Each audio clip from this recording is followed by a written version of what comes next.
7장 24절에 나오는 오호라 나는 곤고한 사람이로다. 이 고백은 우리 모든 믿는 자들에게 현실이라는 차원에서 쉽게 넘어갈 수 없는 성경의 진술입니다. 사도 바울이 한 고백입니다. 이 사망의 몸에서 누가 나를 건져내랴. 매번 진다는 것이죠. 율법이 계명이 이르자, 희한하게도 계명이 이르자 내가 나아지는 것이 아니라 7장 9절 볼까요? 전에 율법을 깨닫지 못할 때는 내가 살았더니 계명이 이름에 죄는 살아나고 나는 죽었도다. 생명에 이르게 할 그 계명이 내게 대하여 도리어 사망에 이르게 하는 것이 되었도다. 죄가 기회를 타서 계명으로 말미암아 나를 속이고 그것으로 나를 죽였는지라.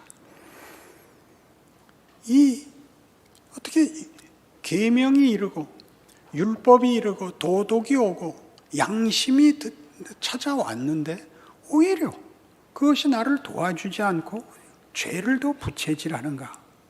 어떻게 나는 하나님의 자녀가 되었고 은혜를 입었고 율법도 하나님께서 우리를 위하여 주신 것인데 그 율법과 이 구원과 왜 함께 손을 잡지 못하고 나는 늘 하고 싶은 걸 하지 못하는 오라 나는 곤고한 사람이로다가 되었을까? 그러나 현실입니다. 그렇죠? 그러나 동일하게 8장 11절에서 그 9절부터 보시죠. 만일 너희 속에 하나님의 영이 거하시면 너희가 육신에 있지 아니하고 영에 있나니 누구든지 그리스도의 영이 없으면 그리스도의 사람이 아니라. 또 그리스도께서 너희 안에 계시면 몸은 죄로 말미암아 죽은 것이나 영은 의로 말미암아 살아있는 것이니라. 예수를 죽은 자 가운데서 살리신 이의 영이 너희 안에 거하시면 그리스도 예수를 죽은 자 가운데서 살리시니가 너희 안에 거하시는 그의 영으로 말미암아 너희 죽을 몸도 살리시리라. 자, 7장 24절도 현실이고 8장 11절도 성경의 확증입니다. 죄에게 늘 지는 것과 그리스도의 영으로 말미암아 우리 죽을 육신이 그 운명적으로 승리할 것이라는 약속이 동일하게 큰 힘을 갖고 현실을 그리고 운명을 선언하고 있습니다. 도대체 이 둘은 어떻게 손을 잡는 것일까요? 이게 우리가 오늘 생각하려는 나는 곤고한 사람이면서 그리스도의 영이 내 안에 있으므로 나는 결국 승리할 자다 라는 말을 우리 현실 속에 경험 속에 믿음 속에 꿰어 맞출 수 있겠는가 하는 것입니다. 그럼 율법이 우리를 비명을 지르게 하는 것이 뭔가 하는 겁니다. 왜 우리는 지는가? 지는 가장 큰 이유는 계명이 우리에게서 죄를 지적하여 죄를 소멸시키거나 우리로 신앙적인 진전을 하는 게 아니라 절망으로 빠뜨리는 이유는 계명이 우리에게 임했을 때 우리의 마음에 적극적인 소원과 합의와 헌신이 있으나 늘 실패하는 것이 뭔가 하는 것이 제일 큰 문제죠. 마태복음 22장에 가면 이 문제가 이렇게 소개되고 있습니다. 마태복음 22장 34절 예수께서 사두개인들로 대답할 수 없게 하셨다함을 바리새인들이 듣고 모였는데 그 중에 한 율법사가 예수를 시험하여 묻되 선생님 율법 중에서 어느 계명이 크니까? 예수께서 이르시되 네 마음을 다하고 목숨을 다하고 뜻을 다하여 주 너의 하나님을 사랑하라 하셨으니 이것이 크고 첫째 되는 계명이요 둘째도 그와 같으니 네 이웃을 네 자신같이 사랑하라 하셨으니 이 두 명이 온 율법과 선지자의 강령이니라. 이렇게 됩니다. 그러니까 율법은 계명은 사랑을 목표로 하는 것이요 사랑을 내용으로 하는 것입니다. 율법을 지켜보니까 사랑으로 안 가더라고요. 그게 오라 나는 곤고한 사람이로다입니다. 어떻게요? 23장 13절 화 있을진저 외식하는 서기관들과 바리새인들이 너희는 천국문을 사람들 앞에서 닫고 너희도 들어가지 않고 들어가려 하는 자도 들어가지 못하게 하나도다. 화 있을진저 외식하는 서기관들과 바리새인들이여, 너희는 교인 한 사람을 얻기 위하여 바다와 육지를 두루 다니다가 생기면 너희보다 배나 더 지옥 자식이 되게 하는도다. 화 있을진저 눈먼 인도자여, 내가 말하되 누구든지 그 이하는 생략합니다. 화 있을진저 누구요? 외식하는 자들이요, 율법을 지켰다고 우기는 자들이요 입니다. 우리가 율법을 지켜보면 우리도 동일한 경험을 하게 되는데, 율법을 지키면 지킨 값이 나는 지켰다에 불과합니다. 죄를 안 지은 것에 불과하지, 죄를 안 지으면 그 자리에 사랑이 생겨나지는 않습니다. 여기가 무섭죠. 율법이 우리에게, 율법이 와서 내가 소원을 가지고 맞이하고 행했는데 해놓고 보면 율법이 사랑을 만들지 못하더라. 그러니까 회개를 보세요. 우리가 회개를 조심해야 되는 것이, 회개가 내 안에 선이 없습니다.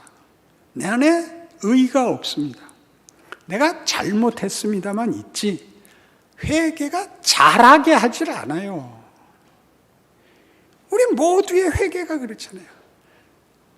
잘못을 나열하고 있지, 진전이 있기래요, 나아가기래요. 여긴 전부 은혜가 하는 데죠. 원래 율법은, 계명은 우리가 이 길이 아니라 이 길로 가고 있다, 바른 길을 가고 있다를 위해서 주어졌는데, 우리가 할 수 있는 건 가지 말라는 길을 안 갈 수는 있는 것 같아요. 가야 할 길을 가지는 못해요. 사랑입니다, 이게. 그러니까 이거를 못할 수밖에 없는 것을 할 수 있다고 우긴 것이 지금 여기 나오는 바리새인들인 것입니다. 지킬 수 있고 나는 지켰다, 그거죠. 거짓말하지 마라, 이겁니다. 예수님의 지적이. 율법이란 원래 우리의 정체를, 진실을 위해서 주어진 것이니라.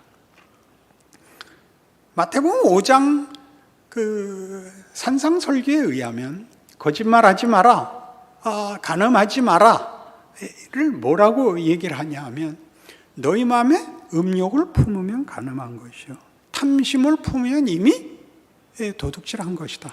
그러니 네 눈이 너로 실족해 하면 빼버리고 네 오른손이 너를 범죄케 하면 잘라버리라, 이렇게 됐죠. 이게 지키는 사람이 있습니까?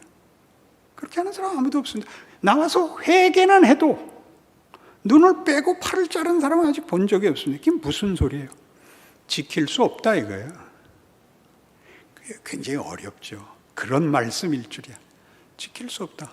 우리는 지킬 수 없다. 우리에게는 선과 의를 만들 능력이, 창조력이 없다. 우리가 기껏 할 수 있다면 죄를 안 지으려고 노력할 수 있다. 죄를 안 지으려고, 상대적으로 흠이 덜할 수 있다. 그러나 그랬을 때 우리에게 나타나는 결과 보니까 사랑과는 전혀 관계가 뭐가 만들어지느냐? 비난이 생기더라, 정죄가 생기더라. 왜요? 안 한 것뿐이지 한 게 없으니까. 무엇으로 확인할 수밖에 없어요? 죄졌대요. 그렇게밖에 자신의 의를, 자신의 보상을 받을 방법이 없는 것입니다. 여기에 오호라 나는 곤고한 사람이로다가 있죠.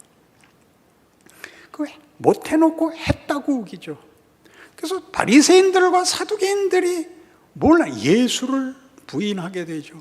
사랑을 만드느니, 구원을 만드느니, 생명과 진리에 관해서 반대에 설 수밖에 없죠. 자기는 만들 수가 없는데 죄인이라고 항복하지 못하겠거든요. 성경의 모든 지적은 바로 여기에 있습니다.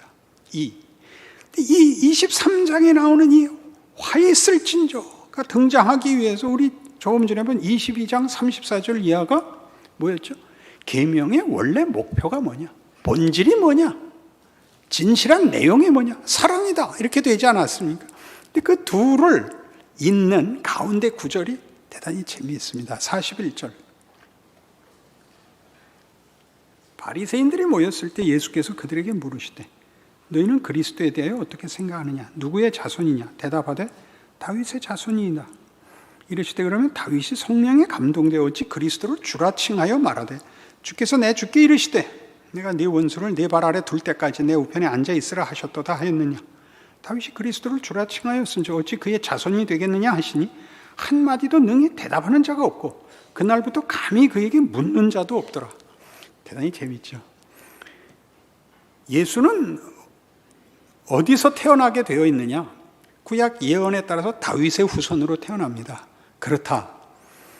그런데 다윗이 왜 자기 후손으로 태어날 메시아를 주라고 하나님이라고 불렀냐? 한마디도 대답을 못했죠. 자, 이 미묘한 얘기가 여기 등장해서 앞에서 우리가 본 율법의 궁극적인 목적과 본질적인 내용은 사랑이다. 율법은 우리가 사랑을 할 수 없다는 것을 지적하고 있는데 우리가 우기고 있다. 바리새인들과 서기관들과 같이 우리는 상대적으로 지켰다고 우기고 그것이 비난과 정죄로 가고 있는데도 모르고 있고 심지어는 외식을 해서 지켰다고 우긴다. 사기를 친다. 이렇게 성경이 이걸 꺼내놓고 있습니다. 그럼 어떡하란 말인가? 마태복음 7장으로 가시죠. 15절 거짓 선지자들을 삼가라. 양의 옷을 입고 너희에게 나오나 속에는 노략질하는 일이라. 그들의 열매로 그들을 알지니 가시나무에서 포도를 또는 엉겅퀴에서 무화과를 따겠느냐. 이와 같이 좋은 나무마다 아름다운 열매를 맺고 못된 나무가 나쁜 열매를 맺나니 좋은 나무가 나쁜 열매를 맺을 수 없고 못된 나무가 아름다운 열매를 맺을 수 없느니라. 아름다운 열매를 맺지 아니하는 나무마다 찍혀 불에 던져지느니라. 이러므로 그들의 열매로 그들을 알리라. 나더러 주여 주여 하는 자마다 다 천국에 들어갈 것이 아니요 다만 하늘에 계신 내 아버지의 뜻대로 행하는 자라야 들어가리라. 그날에 많은 사람이 나더러 이르되 주여 주여 우리가 주의 이름으로 선지자 노릇하며 주의 이름으로 귀신을 쫓아내며 주의 이름으로 많은 권능을 행하지 아니하였나이까 하리니 그때 내가 그들에게 밝히 말하되 내가 너희를 도무지 알지 못하니 불법을 행하는 자들아 내게서 떠나가라 하리라. 분명한 얘기입니다. 배가 열리면 배나무입니다. 감이 열리면 감나무고 포도가 열리면 포도나무입니다. 포도나무가 아닌 엉겅퀴에서 전봇대에서 포도를 딸 수는 없는 노릇입니다. 자명한 논리입니다. 뜻밖의 이것을 가지고 그날에 많은 사람들이 내게 이르기를 주여 우리가 주의 이름으로 선지자 노릇하고 권능을 행하고 귀신을 쫓아냈습니다. 내가 너희는 아니다라고 말할 것이다. 갑자기 앞에 있는 얘기는 뭐 알아듣겠는데 이렇게 이거를 굉장히 엄중히 경고하시고 비유를 드십니다. 반석 위에 지은 집, 모래 위에 지은 집입니다. 여기에 어떤 이 앞에 말씀을 이해할 그 어떤 실마리가 있는 것이죠. 바리새인들이 자기네가 외식을 할 수밖에 없었던 것은, 거짓말을 할 수밖에 없었던 것은 율법을 지킬 수 없었기 때문입니다. 사랑을 할 수가 없기 때문입니다. 왜 못하느냐? 사랑을 맺으려면 사랑나무가 돼야 된다. 그게 이 얘기입니다. 사랑을 맺으려면 사랑나무가 되어야 된다. 그럼 처음으로 돌아가서 우리가 오늘 중요하게 두 구절 7장 24절에 오호라 나는 곤고한 사람이로다. 이 사망의 몸에서 누가 나를 건져내려와. 그리스도의 영이 너희에게 있으면 그를 죽은 자 가운데서 부활시키신 하나님의 영이, 그리스도의 영이 네 죽을 육신도 일으키시고 승리케 하시리라, 이기게 하시리라. 둘이 어떻게 공존하는가 하는 문제였지 않습니까? 그렇죠. 그러니까 오호라 나는 곤고한 사람이로다가 현실인데 그 현실이 이렇게 넘어갔죠. 7장 25절은 뜻밖에도 이 24절에 이 고통의 울부짖음을 이렇게 답을 내렸습니다. 우리 주 예수 그리스도로 말미암아 하나님께 감사하리로다. 그런즉 내 자신이 마음으로는 하나님의 법을, 육신으로는 죄의 법을 섬기노라.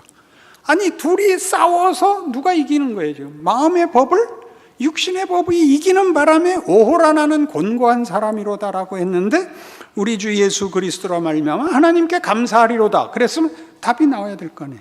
답이 안 나오고 그런즉 내 자신이 마음으로는 하나님의 법을, 육신으로는 죄의 법을 섬기노라가 됐죠. 이러면 다시 돌아왔잖아요.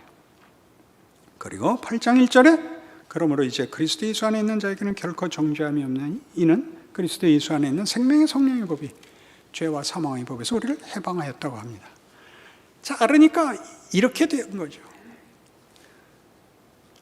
죄의 법이 이기고 있습니다. 육신의 법이 이기고 있습니다. 그러나 우리는 예수 그리스도로 말미암아 성령이 들어와 있기도 합니다. 7장식으로 얘기하면 두 세력 중에 죄가 이기고 있다고 얘기를 하는 거죠. 그러나 8장 11절에 오면 1절, 2절에서 얘기한 것 같이 우리 주 예수 그리스도 안에 있는 자에게는 결코 정죄함이 없고 생명의 성령의 법이 죄와 사망의 법을 이기고 예수 그리스도의 영이 죽은 자를 살리실 것이라고 분명하게 약속합니다. 그렇게 할 거면 오호라 나는 곤고한 사람이로다는 왜 필요하냐 이겁니다. 그렇죠. 생명의 성령의 법이 들어올 때, 주 예수 그리스도의 영이 들어올 때 죄와 사망의 법을 몰아내고 육신의 법을 몰아내고 생명과 성령의 법으로만 통일을 하면 될 것 아니에요. 성경은 여기를 놔두고 있는 거죠. 그건 어디서 더 나오느냐 하면 8장 이어보시면 12절.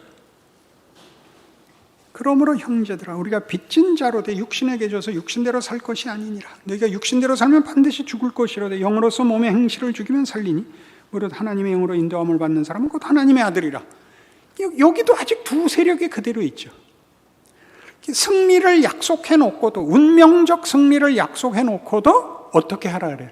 육신을 따르지 말고 영을 따르라라고 권면해야 돼요. 육신을 따르면 망한다. 영을 따라 살아라라고 권면해야 되잖아요.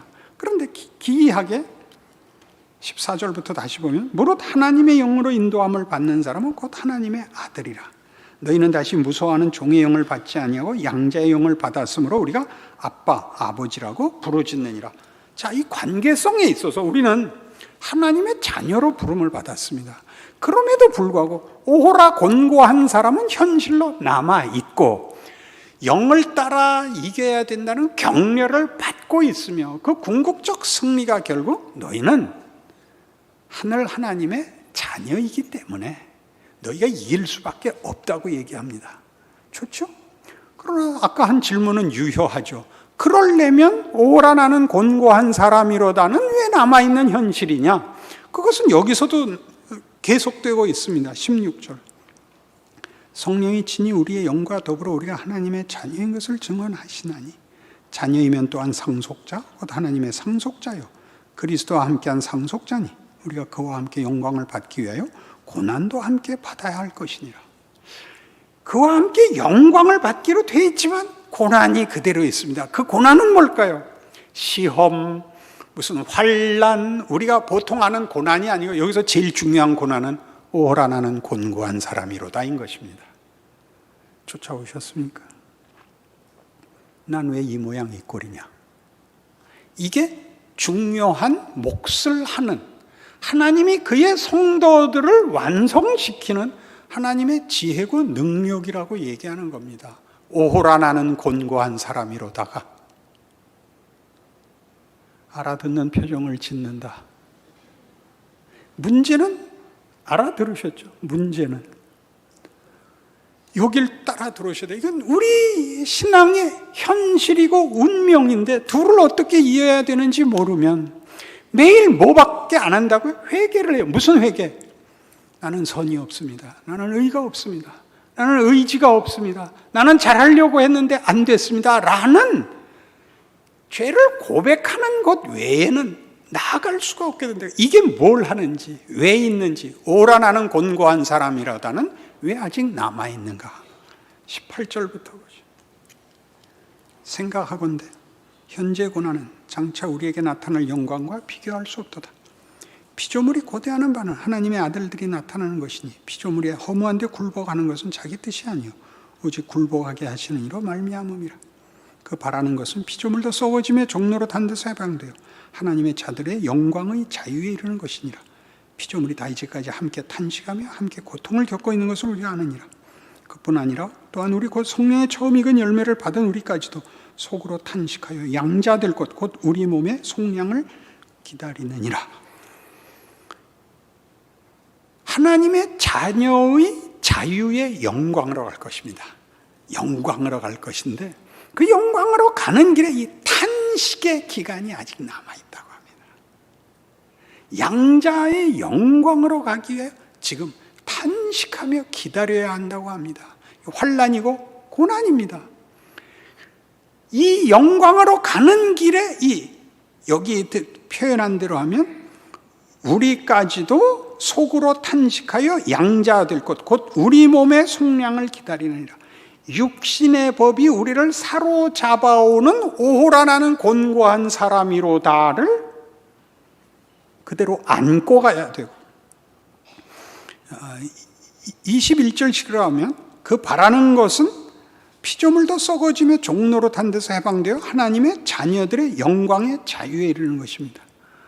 이 영광의 자유로 가기 위하여 썩어지며 종로로 태야 되는 것이 지금 하나님이 그의 구원과 성도들의 승리를 운명으로 못 박아 놓고서 현실 속에서 요구하는 과정이더라 이겁니다.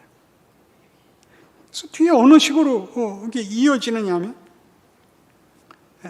24절, 우리가 소망으로 구원을 얻었으며 보이는 소망이 소망이 아니니 보는 것을 누가 바라리요. 만일 우리가 보지 못하는 것을 바라며 참음으로 기다릴지니라. 이게 소망이 됐죠.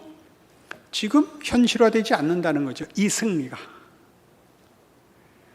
그러니까 밤낮 죄에게 지는 문제가 아니라 그 지는 이유가 죄를 안 짓는 노력의 최선의 자리에 가는 것이 아니라 우리가 생각지 않았던 사랑으로 가라는 얘기였죠. 그 사랑으로 가려고 보니까 우리는 사랑을 맺을 나무가 아니더라고요. 우리 열매를 안 맺는 거는 하겠는데, 사과나무가 사과를 안 맺으려고는 하겠는데 사과나무에다 사랑을 맺으라 그랬더니 할 수가 없더라고요. 뭐가 올 때마다 너 거짓말하지 마라 그러면 거짓말하는 게 다만 거짓말이라는 열매를 안 맺으면 되는 것이 아니라 대신 거기에다 말하자면 사랑을 맺어야 되는, 정직이 아니고, 거짓말의 반대가 정직이 아니고 사랑이더라고요. 옳은 것이 불의의 반대말이 아니라 사랑이어야 되더라고요. 못하겠는 거죠. 계명이 이름에 죄는 살아나고 나는 죽었도다죠.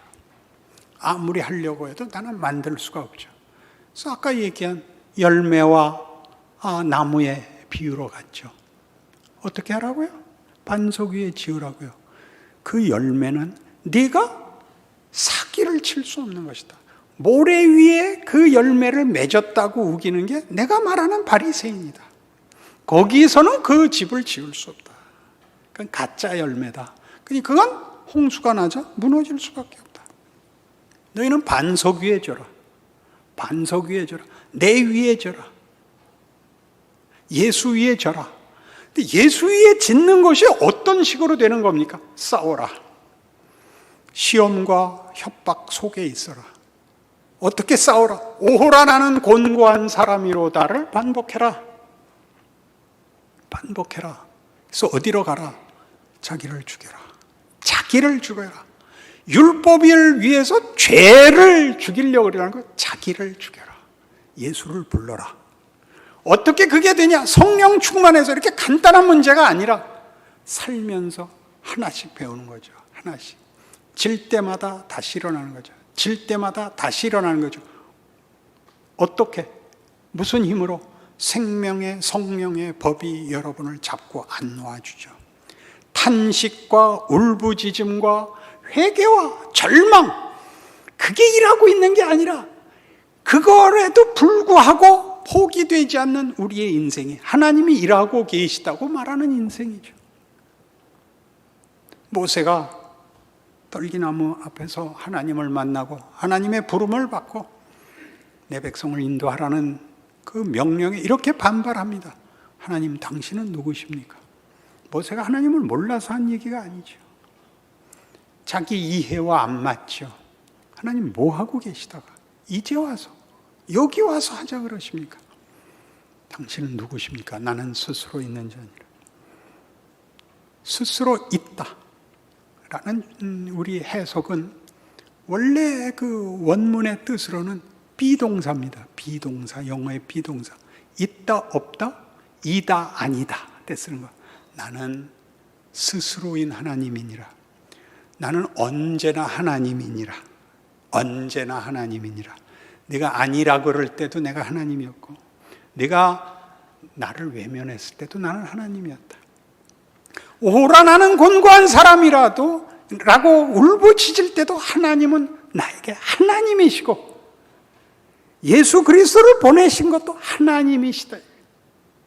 그가 창조한, 그의 형상으로 창조한 인류를 구원하시기로 작정하셨을 때, 그는 우리가 별것 아닌 거로 보는 우주와 역사와 인생과 모든 경우들 속에 하나님으로 준비하시고 약속하시고 보내시고 이루시고 결정하시고, 그리고 지금 직접 빚고 계십니다. 그게 오라나는 곤고한 사람입니다. 그것이 나를 다시 격발시키며 다시 일어서게 하며 믿음의 자리에 서게 합니다. 이런 도덕적인 완성으로, 윤리적 안심으로 머물 것을 하나님이 타협을 거부하십니다. 더 가야 된다. 사랑해야 된다. 여기가 어렵죠. 그러니 이 부분을 지금 우리가 읽는 바대로 이렇게 24절 다시 8장에서 우리가 소망으로 구원을 얻었으며 보이는 소망이 소망이 아니니 보는 것을 누가 바라리요. 만일 우리가 보지 못하는 것을 바라면 참음으로 기다릴지니라. 그리고 이제 31절 이하에 가면 여러분 그런즉 이 일에 대하여 우리가 무슨 말하리요. 만일 하나님이 우리를 위하시면 누가 우리를 대적하리요. 자기 아들을 아끼지 아니하시고 우리 모든 사람을 위하여 내어주시니가 어찌 그 아들과 함께 모든 것을 우리에게 주시지 아니하겠느냐. 누가 능히 하나님께 택하신 자들을 고발하리요. 의롭다 하시는 하나님이시니 누가 정죄하리요. 죽으실 뿐 아니라 다시 살아나신 이는 그리스도 예수시니 그는 하나님 우편에 계신 자 우리를 위해 간구하시는 자시니라. 누가 우리를 그리스도의 사랑에서 끊으리요. 이렇게 나오죠. 로마서 5장에 가보세요. 그 얘기가 얼마나 반복적으로 강조되고 있는가. 로마서 5장 1절. 그러므로 우리가 믿음으로 의롭다 하심을 받았으니 우리 주 예수 그리스도로 말미암아 하나님과 화평을 누리자. 또한 그로 말미암아 우리가 믿음으로 서 있는 이 은혜에 들어감을 얻었으며 하나님의 영광을 바라고 즐거워하느니라. 자, 얼마나 좋은, 우리가 좋아하는 말들이 많이 나오나 보세요. 화평, 믿음, 은혜, 영광, 즐거움, 이렇게 다 약속이 돼 있고 뭐라 그래요? 3절. 다만 이뿐 아니라 우리가 환난 중에도, 환난, 인내, 연단은 비로소 그 후에야 소망을 이루는 줄 알미로다입니다. 소망이 우리를 부끄럽게 하지 아니하면 우리에게 주신 성령으로 말미암아 하나님의 사랑이 우리 마음에 부은 바 됨이니. 다시 사랑이 다시 언급되는 것은 의지를 가진 하나님의 일하심이라는 거죠. 의지를 가진, 어떤 것보다도 가장 큰 의지를 가진 것, 사랑. 하나님이 우리를 기억하고 하나님이 우리를 사랑한 것까지 우리로 하나님을 사랑하는 데까지 끌고 가겠다. 그래야 무슨 환난이 있다, 보이는 세상에서의 환난 정도가 아니라 죄가, 사망이 권세를 잡고 있는 세상 질서만이 아니라 매일 닥치는 이 세상의 유혹과 시험과 내 한계와 내 무능만이 아니라 내 속에서 하나님의 법을 즐거워하되 완성하지 못하는 나, 그래서 울부짖는 나, 매일 나는 아닌가 보다라는 절망과 비명까지 일을 한다는 거죠. 뭘 하죠? 예수 믿는 거니까 중간에 큰 위로를 받고 성령의 체험을 하고 하는 것들은 다 어떤 위로, 어떤 격려입니다. 그걸로 내용이 다 차는 법은 없습니다. 내용은 이걸로 찹니다. 나이로 차는 겁니다.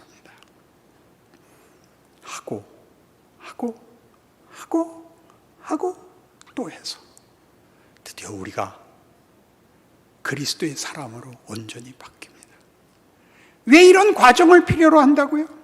아까 우리가 본 로마서 8장식으로 얘기를 하자면 그 본문이 이렇게 돼 있죠. 20절. 피조물이 허무한데 굴복하는 것은 자기 뜻이 아니 오직 굴복하게 하시는 이로 말미암음이라. 그 바라는 것은 피조물도 썩어짐에 종로로 탄 데서 해방되어 하나님의 자녀들의 영광의 자유에 이르는 것입니다. 영광의 자유, 사랑은 자발성을 가져야 됩니다. 그것은 규칙이 아닙니다. 그것은 굴복일 수 없습니다. 기꺼이 순종하는 것입니다. 사랑은 상대방에게 기꺼이 순종하는 것입니다. 하나님이 우리를 구원하기 위하여 육신을 입고 우리의 결정에, 우리의 반응에 순종하십니다. 우리를 죽이십니다. 그걸 감수하시죠. 왜 사랑이 자꾸 등장하는가? 그 사랑이 어떻게 그 열매를 완성하는가? 그 과정에 어떻게 하나님이 우리를 항복시키시는가? 이 기독교 신앙 인생이지요. 마음먹은 만큼 안 됩니다. 명분으로, 정답으로 알고 있는데 안 됩니다. 어떻게 알게 되죠? 세상이 하는 것, 세상을 따라간 것이 헛되고 무가치하고 부끄럽다고 배웁니다. 부끄럽다고 배웁니다. 내가 보상을 못 받아도 좋습니다. 난 이 부끄러운 인간이 되지는 않겠습니다. 라는 성숙한, 많은 경험에 의해서 알게 된 하나님이 우리를 힘으로, 무슨 보상으로 부르는 것보다 훨씬 큰 것으로 부르고 있다는 것을 인생 속에서 배우게 됩니다. 하나의 득도가 아닙니다. 너무나 많이 매일 70번씩 7번 용서를 받는 하나님의 인내, 하나님의 권능이, 아니 하나님의 사랑이 우리를 매일 이렇게 볶고 있는 겁니다. 우리가 다만 원하는 평안, 형통, 안심, 생각 안 하고 사는 것을 놔두지 않습니다. 사랑이니까요. 사랑이니까요. 볶으십니다. 우리를 위하여 볶으십니다. 그래서 우리는 모두 순종으로 나가는 것이 규칙도 방법도 아니라 그럴 수밖에 없다는 걸 아는 자리에 옵니다. 순종, 하나님의 사랑을 받는 것, 그 앞에 기쁨으로 나를 맡기는 것, 그게 순종입니다. 사랑의 행위입니다. 사랑의 행위. 우리는 다 이 문제를, 고난이 뭔지, 왜 예수님이 히브리서 5장 8절식으로 표현하자면 그가 아들이시라도 받으신 고난으로 순종함을 배워서 온전하게 되셨은즉 이라는 표현으로 소개되고 있는지, 예수님이 이 땅에 오셔서 우리 죄를 짊어지시고 인류를 구원하실 때 어떤 길을 걸으셨는지, 자신을 부인하고 아버지께 순종함으로 아버지의 뜻을 기쁨으로 받는 겟세마네의 시험을 이겨, 그것은 시험을 보고 점수를 받는 보상의 문제가 아니라 우리가 늘 얘기하는 진심과 희생과 눈물이라는 신파적인 표현이 아니라 최고의 영광, 최고의 명예, 최고의 가치를 선택하는 자유의 보상인 것입니다. 그것이 기독교 신앙이죠. 매일 살면서 이 시험 앞에 서는 겁니다. 이 연단 앞에 서는 것입니다. 이 소망을 향하여 하루씩 나아가고 있는 것입니다. 그 소망이 부끄럽지 않다는 것, 즉 소망이 실패하지 않는다는 건 무엇으로 안다고요? 로마서 5장 8절을 이렇게 소개했죠. 우리가 아직 죄인 되었을 때 그리스도께서 우리를 위하여 죽으심으로 아버지의 우리에 대한 사랑을 확증하셨느니라. 이 사랑이 우리를 안 놓습니다. 고린도전서 13장은 사랑을 뭐라고 정의하죠? 오랜 고통, 이기적이지 않은 것, 온유한 것, 무례히 행치 않는 것, 성내지 않는 것, 그리고 가장 중요하게 모든 것을 믿고 바라고 견디는 것. 하나님이 인류 역사를 허락하는 것, 이 사고, 재앙을 허락하시는 것, 우리의 인생을 허락하시는 것, 하나님이 있다면 왜 이런 일이 생기는가? 하나님은 여기를 초점으로 갖고 계시죠. 나를, 나의 행복. 그 모든 경우에서 하나님 없음과 하나님 있음을 인격과 가치와 만족에서, 명예에서, 영광에서 비교해 보라고, 확인해 보라고, 너는 그냥 다만 재앙을 당하지 않고 그냥 한평생 쉽게 살고 말면 다라고 생각했느냐? 네가 그렇게 간단한 존재인 줄 아느냐라는 하나님의 준엄한 꾸중 앞에서 자신의 인생을 다시 돌아봐야 되는 것입니다. 조건의 문제도 능력의 문제도 비교의 문제도 아닌 하나님의 사랑 앞에 선 존재라는 것을 확인하고 하루가 그 기회라는 걸 알아서 울며 불며 영광 일으키를 가고 있다고 아는 신자의 인내, 믿음, 순종이 더욱더욱 커져나가기를 바랍니다. 기도하십시다. 하나님 아버지의 은혜를 감사합니다. 하나님의 사랑에 성실하심, 능력, 지혜, 그리고 무엇보다도 변함없는 거룩하신 의지, 매일 찾아오시는 성실, 감사합니다. 우리도 그리 반응하는 귀한 인생, 하루가 얼마나 명예로운 하루인지를 아는 감사가 넘치는 그런 신앙의 길을 걷는 자 되게 하여 주옵소서. 예수님 이름으로 기도합니다. 아멘.